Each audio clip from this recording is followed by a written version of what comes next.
ಪ್ರಹ್ಲಾದರಾಜರು ಮಾಡಿದ ಸಾಧನೆಗೆ ಬದರಿ ಕ್ಷೇತ್ರದಲ್ಲಿರುವಂತಹ ನಾರಾಯಣ ಪ್ರಹ್ಲಾದರಾಜರಿಗೆ ವರ ಕೊಡ್ತೇನೆ ಅಂತ ಹೇಳ್ತಾನೆ. ನಿಮಗೇನು ವರ ಬೇಕು ಕೇಳಿ. ನರಸಿಂಹ ಬಂದಾಗ ವರಗಳನ್ನ ಕೇಳಲಿಲ್ಲ ಪ್ರಹ್ಲಾದರಾಜರು, ಆದರೆ ನಾರಾಯಣದ ಬಳಿ ಹೋದಾಗ ವರವನ್ನ ಕೇಳಿದ್ದಾರೆ ಎನ್ನುತ್ತೆ ಪುರಾಣ. ಏನು ವರವನ್ನ ಕೇಳಿದ್ರು? ಮುಂದೆ ಘೋರವಾದ ಕಲಿಯುಗ, ಯಾರ ಮನಸ್ಸು ಕೂಡ ಅವರ ನಿಯಂತ್ರಣದಲ್ಲಿ ಇರೋದಿಲ್ಲ. ಎಲ್ಲರೂ ಕೂಡ ತುಂಬಾ ಅಸತ್ಕರ್ಮಗಳಲ್ಲಿ ಆಸಕ್ತರಾಗಿರ್ತಾರೆ.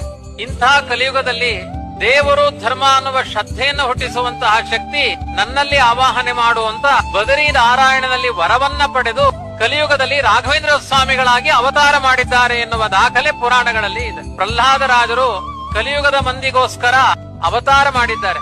ನಾವೆಲ್ಲ ಹುಟ್ಟುವುದು ನಮ್ಮ ಬದುಕಿಗಾಗಿ, ಆದರೆ ರಾಘವೇಂದ್ರ ಸ್ವಾಮಿಗಳ ಅವತಾರ ಮಾಡಿದ್ದು ನಮ್ಮೆಲ್ಲರ ಬದುಕಿಗಾಗಿ ಹೊರತು ಅವರ ಬದುಕಿಗಾಗಿ ಅಲ್ಲ.